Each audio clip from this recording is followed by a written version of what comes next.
الحمد للہ وکفا وسلام علی عبادہ الذین اصطفیٰ اما بعد فاعوذ باللہ من الشیطان الرجیم بسم اللہ الرحمن الرحیم۔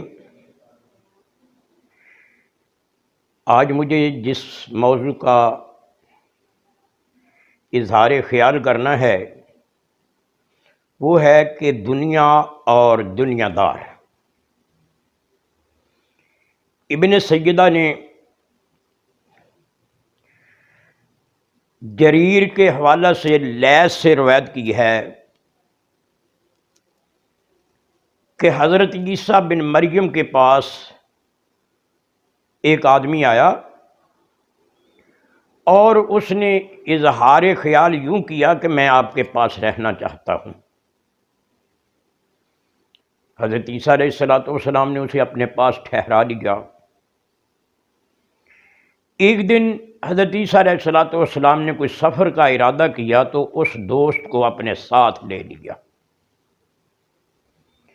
اور 3 روٹیاں لے لی، توشہ خانہ میں رکھیں۔ راستے میں چلتے ہوئے ایک جگہ نہر کے کنارے بیٹھ کر سفر کی تھکاوٹ کو دور کرنے لگے اور ساتھ ہی ایک روٹی حضرت عیسیٰ علیہ السلام نے اور ایک روٹی اس مسافر نے کھا لی، ایک بچ گئی۔ عیسیٰ علیہ السلام نہر کے کنارے پانی پینے کے لیے گئے، آ کر دیکھا تو وہ روٹی جو بچی ہوئی تھی وہ غائب تھی۔ آپ نے اس دوست سے پوچھا کہ وہ روٹی کہاں گئی؟ کہنے لگا کہ مجھے علم نہیں ہے۔ حضرت عیسیٰ علیہ السلام کہنے لگے چلو آپ کو علم نہیں، ٹھیک ہے۔ آگے چلنا شروع کیا۔ ایک ہرنی تھی، اس کے ساتھ 2 بچے تھے۔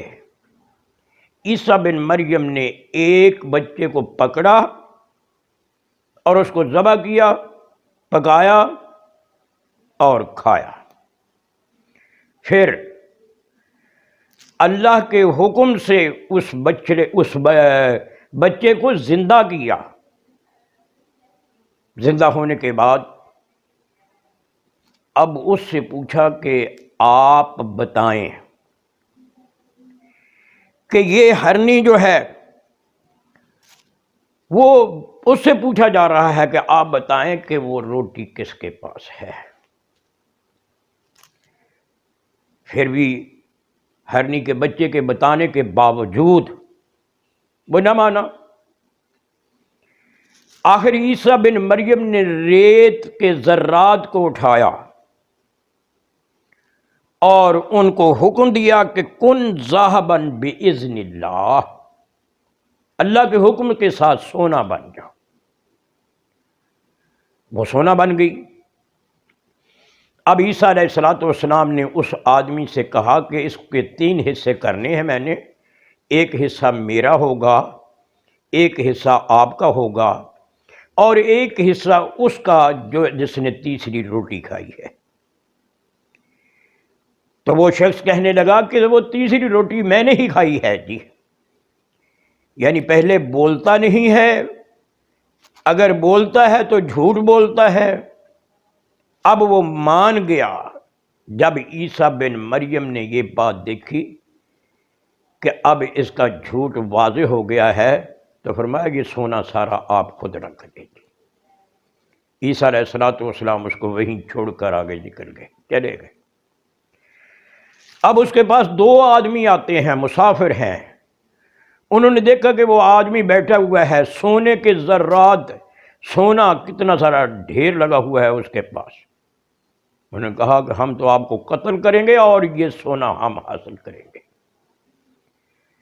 وہ کہنے لگا نہیں، ہم اس کے 3 حصے کر لیتے ہیں، 2 آپ ہیں، ایک میں ہوں، چلو ایک حصہ تینوں میں سے دے دیں گے۔ وہ راضی ہو گئے، مگر 3 حصے کرنے سے پہلے بھوک لگی ہوئی ہے۔ انہوں نے کہا کہ ایک آدمی کو ہم بھیجتے ہیں بازار سے کھانا لے آئے، اور کھانا لا کر یہاں ہم کھا لیں گے، پھر اس کے حصے کر لیں گے۔ جس کو بھیجا گیا اس کے دل میں کھوٹ آئی، دنیا کے حرص، دنیا کا لالچ یہ ابھرا، اور اس کو اس بات پر برانگیختہ کیا کہ میں اس میں زہر ملا دوں۔ کھانے میں زہر ملا دیا، آیا لے کر کھانا۔ ادھر دونوں آدمیوں نے جو باقی بچ گئے ہیں، رہ گئے ہیں، انہوں نے آپس میں مشورہ کیا کہ تیسرا حصہ اس کو دینا ہے، ہم آدھا آدھا اس کو کیوں نہیں کر لیتے؟ وہ آتا ہے تو ہم اس کو قتل کر دیں گے اور آدھا آدھا حصہ اس کا کر لیں گے۔ اب انہوں نے ایسا ہی کیا کہ جب وہ آتا ہے جس نے کہ کھانے میں زہر ملایا ہوا ہے، اب وہاں پہنچ کر کھانا پیش کیا اور انہوں نے اس کو آتے ہی قتل کیا۔ انہوں نے کھانا کھایا اور کھانا کھانے کے بعد یہ اللہ کو پیارے ہو گئے، دنیا کا مال یہیں رہ گیا اور یہ لقمہ اجل بن گئے، مر گئے۔ حضرت عیسیٰ بن مریم وہاں سے دوبارہ گزرتے ہیں اور تینوں کو وہاں دیکھ کر حضرت عیسیٰ علیہ السلام فرماتے ہیں کہ دیکھیں یہ ہے دنیا اور یہ ہے دنیا دار۔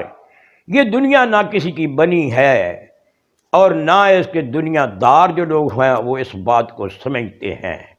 اسی لیے وہ کوئی پنجابی کا شاعر ہے، اس نے شعر کہا ہے کہ اے دنیا نہیں بندی بندے دی، اے بندہ ہی فانی دنیا دا، لوگ ایویں محل بنائی پھردے نے، اے تے اڈا اے فانی دنیا دا، کل وارث دو وراثت دے آپس وچ لڑدے ویکھے نے، گل پگو ہتھی ایک دوجے نوں دھونوں پھڑدے ویکھے نے، ایک کہے آ ٹوئے ٹبے سب تیرے نے، اے پدر دھرتی میری آ، ایک کہے اے دھرتی میری ہے، اے دھرتی میری آ، دھرتی کیا فقیر میاں تسی دوویں وچ ہنیرے جے، نہ ایدیاں نہ اودیاں تسی دوویں بندے میرے جے۔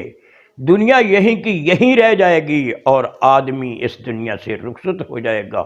اللہ سے دعا ہے اللہ ہمیں نیک اعمال کرنے کی توفیق عطا فرمائے۔ وما علینا الا البلاغ المبین۔